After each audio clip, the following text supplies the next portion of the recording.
माणूस अमरपट्टा बांधून आलेला नाही आहे हे तर आपल्याला माहिती आहे.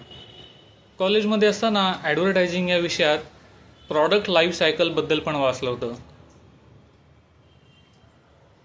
पण हा श्रीखंडाचा डबा ह्याच्या लाईफ सायकलचं काय? म्हणजे आपण दुकानातून श्रीखंड घेऊन येतो, श्रीखंड खाऊन झालं की या डब्याचं लाईफ सायकल संपतं का? नो.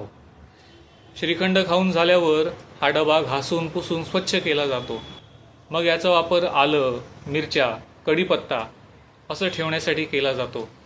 पटकन हाताशी एखादं जिन्नस असावं म्हणून मग रवा, तीळ असं याच्यात ठेवलं जातं. आपल्या घरी आपले भाऊ, बहीण, मित्रमंडळी आले आणि घरी जर बेसन वडी, बेसन लाडू असं काही केलं असेल तर मग त्यांच्या घरी टेस्टसाठी ते या डब्यातून दिलं जातं. म्हणजे हा श्रीखंडाचा डबा होतो कॅरी फॉरवर्ड. आता कदाचित त्यांच्या घरीसुद्धा या श्रीखंडाच्या डब्याचा वापर असंच जिन्नस ठेवायला केला जात असेल किंवा त्यांच्या घरातून तो श्रीखंडाचा डबा कॅरी फॉरवर्ड होत असेल. असं करत काय या श्रीखंडाच्या डब्याला मार्किंग करून ठेवायचं. त्याने काय होईल?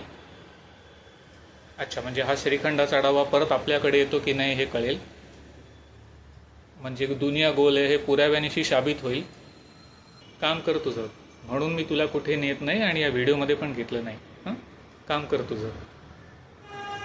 तर असं या श्रीखंडाच्या डब्याचं लाईफ सायकल कदाचित अपरंपार चालत असेल. अगाई तिथेच आहेत त्या डब्यात मिरच्या. हां, मग अरे बापरे.